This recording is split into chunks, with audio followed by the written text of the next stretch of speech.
উপাধিচাই হাজাৰ হাজাৰ সংখ্যালঘুক বিদেশী সজোৱা হৈছে হাজাৰ হাজাৰ লোকক ডিটেনশন কেম্পলৈ প্ৰেৰণ কৰা হৈছে এছিয়াৰ ভিতৰত সৰ্ববৃহৎ ডিটেনশন কেম্প অসমত কিয় স্থাপন কৰিব লগা হ'ল বুলি প্ৰশ্ন কৰিছে যেটো বৰপেটাত 28 জন লোকক বিদেশী ন্যায়াধিকৰণে ডিটেনশন কেম্পত প্ৰেৰণ কৰাৰ পাছতে জাঙুৰ খাই উঠিছে এবিএমছু লগতে চৰকাৰক ডিটেনশন কেম্পৰ ব্যৱস্থা বন্ধ কৰিবলৈ হুংকাৰ দিছে অন্যথা সমগ্ৰ ৰাজ্যতে গণতান্ত্ৰিক আন্দোলনৰ হুংকাৰ প্ৰদান কৰিছে এবাৰ এবিএমছুৱে আমি লৈ আহিছো বিশেষ খবৰ বৰপেটাত 28 জন লোকক বিদেশী ন্যায়াধিকৰণে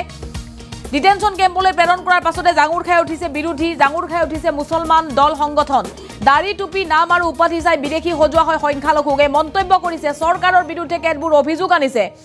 বিদেশী ঘোষণা হোৱাৰ পাছত কিয় এতিয়া বাংলাদেশলৈ পঠিয়াব পৰা নাই চৰকাৰে এই বুলি চৰকাৰক প্ৰশ্ন কৰিছে এবাৰ এবিএমছুৱে বিৰোধী ৰাজনৈতিক নেতাৰ পাছত এবিএমছুৰ হুংকাৰ কিয় ডিটেনশন কেম্পত বন্দী কৰি ৰাখিছে শ নাগৰিকক এছিয়াৰ ভিতৰত বৃহৎ ডিটেনশন কেম্প কিয় অসমত স্থাপন কৰিছে চৰকাৰে এই বুলি প্ৰশ্ন কৰিছে এবাৰ এবিএমছুৱে চৰকাৰৰ বিৰুদ্ধে জাঙুৰ খাই উঠিছে ডিটেনশন কেম্পৰ ব্যৱস্থা অসমত বন্ধ কৰিব লাগে বুলি হুংকাৰ প্ৰদান কৰিছে আমছুৱে এবিএমছু অসমৰ মানৱ অধিকাৰ ভংগ কৰি ডিটেনশন কেম্পত ৰখা হৈছে লোকসকলক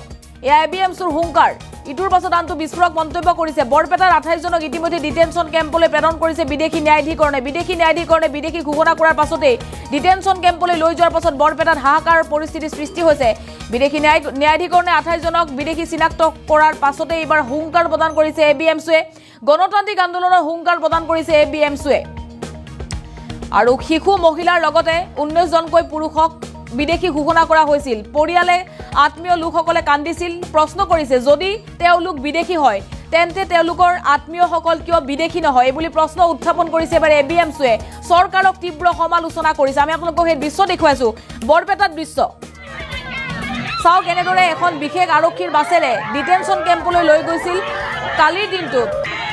28 জনকৈ লোকক বিদেশী ন্যায়াধিকৰণে বিদেশী ঘোষণা কৰিছিল বৰপেটাৰ বিভিন্ন স্থানত তেওঁলোকে অবৈধভাৱে বসবাস কৰিছিল আৰু বিদেশী ন্যায়াধিকৰণে শিশু মহিলা আৰু পুৰুষসহ 28 জনক বিদেশী ঘোষণা কৰাৰ পাছতে ডিটেনশন কেম্পলৈ লৈ গৈছে কিন্তু এটা বিশেষ দৃশ্য দেখিবলৈ পোৱা গৈছে যেতিয়া লোকসকলক ডিটেনশন কেম্পলৈ এনেদৰে লৈ গৈছিল এই লোকসকল কান্দোনত ভাগি পৰিছিল নিশ্চয় তেওঁলোকৰ আত্মীয় হ'ব বুলি এবিএমছুৱে মন্তব্য কৰিছে এনে তেওঁলোকে নাকান্দে যদি এই লোকসকল আত্মীয় হয় বিদেশী যাক চিনাক্ত কৰা হৈছে তেওঁলোকৰ যদি আত্মীয় হয় এওঁলোক কিয় বিদেশী নহয় এই বুলি চৰকাৰক প্ৰশ্ন কৰিছে কিয় কান্দোনত এনেদৰে ভাগি পৰিছে বুলি প্ৰশ্ন কৰিছে চৰকাৰক যদি আত্মীয় নহয় কিয় কান্দোনত ভাগি পৰিছে এই প্ৰশ্ন এবিএমছুৰ আৰু যদি বিদেশী হয় আটাইকেইজনকে কিয় বিদেশী বুলি ঘোষণা কৰা নহল দাড়ি টুপি লুঙি নাম আৰু উপাধি চাই হাজাৰ হাজাৰ সংখ্যালঘুক বিদেশী ঘোষণা কৰা হৈছে যদি বিদেশী হয় তেনেহলে বাংলাদেশলৈ কিয় পঠিয়াব পৰা নাই কিয় প্ৰত্যাৱৰ্তন কৰিব পৰা নাই চৰকাৰে এই বুলি প্ৰশ্ন কৰিছে লগতে অসমত যে ডিটেনশন কেম্পৰ ব্যৱস্থা সেই ব্যৱস্থা বন্ধ কৰিব লাগে বুলি এবিএমছুৱে মন্তব্য কৰিছে আৰু মানৱ অধিকাৰ ভংগ কৰি ডিটেনশন কেম্পত লোকসকলক লৈ যোৱা হয় বুলি মন্তব্য কৰিছে এবাৰ এবিএমছুৱে আমাৰ হাতত মন্তব্য আহি পৰিছে প্ৰথমতে মন্তব্য শুনক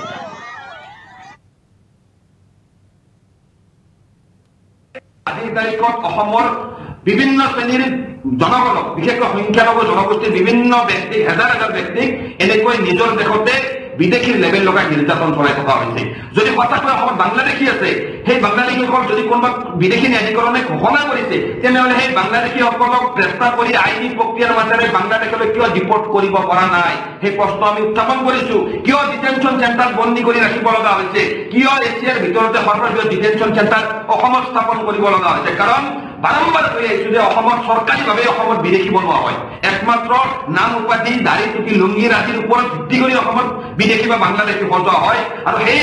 ব্যৱস্থাৰ জৰিয়তে যিসমূহ বাংলাদেশী বা ঘন হয় সেইসমূহৰ মিছা তথ্যৰে তেওঁলোকক বাংলাদেশী বুলি তাত বিভিন্ন গোচৰৰ দ্বাৰা ৰায়দান কৰা হয় আৰু সেইসমূহ তাত সম্পূৰ্ণভাৱে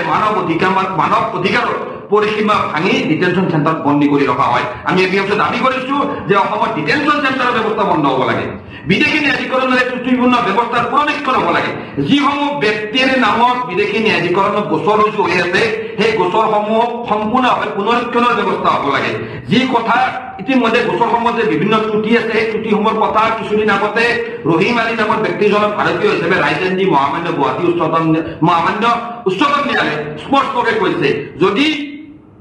অসম ভাৰতৰ দৰে গণতান্ত্ৰিক দেশ এখনত ডিটেনশন চেণ্টাৰৰ কোনো প্ৰয়োজনীয়তা নাই যদি বাংলাদেশী আছে তেওঁলোকক ধৰি আইন অনুসাৰে বাংলাদেশলৈ ৰিপৰ্ট কৰক বা যি দেশৰে নাগৰিক সেই দেশলৈ ৰিপৰ্ট কৰক এনেকৈ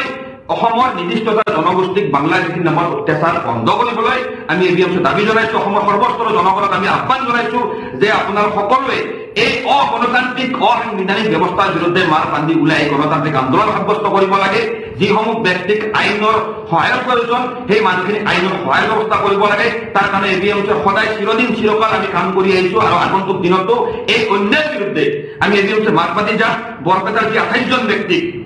যোৱাকালিৰ দিনটোত বিদেশী সজাই ডিটেনশ্যন চেণ্টাৰলৈ প্ৰেৰণ কৰা হ'ল, সেই পৰিয়ালসমূহক যিখিনি সহায় সহযোগ কৰিব লাগে তাৰ কাৰণে আমি এবিএমচি প্ৰস্তুত। আৰু এবিএমচি আহ্বান জনাইছো যে ডিটেনশ্যন চেণ্টাৰত বন্দী হৈ থকা যিমান পৰিয়ালৰ ব্যক্তি আছে সেই পৰিয়ালসমূহক আইনী সাহায্য প্ৰদান কৰিবলৈ অসমৰ সংখ্যালঘু দল সংগঠন মাৰ বান্ধি ওলাই আহিব লাগে। যে সেই ঘোষিত বিদেশীসকলৰ যি আত্মীয় স্বজন বা পৰিয়ালৰ ব্যক্তিয়ে তাত হিয়া আজুৰি কিন্তু কান্দি আছে, তাত সেই সময়তে অসমৰ সচেতন ৰাইজৰ মনলৈ এটা প্ৰশ্ন উত্থাপন হৈছে যে যদি সেই পৰিয়ালৰ কোনোবা মুৰব্বী ব্যক্তি এজন বাংলাদেশী হয় বা সেই পৰিয়ালৰ কোনোবা এজন সদস্য বাংলাদেশী হয়, তেনেহলে তেওঁলোকৰ পৰিয়ালৰ বাকী সদস্যসমূহ কেনেকৈ ভাৰতীয় হ'ব পাৰিব? যদি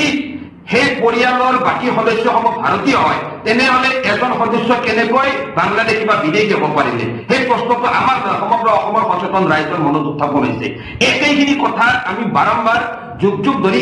বিভিন্ন দল সংগঠনে হওক বা এবিএমচি হওক বা বিভিন্ন ব্যক্তিয়ে কৈ আহিছো যে ফৰেইনাৰ্ছ এক্ট 1946 অনুসৰি অসমত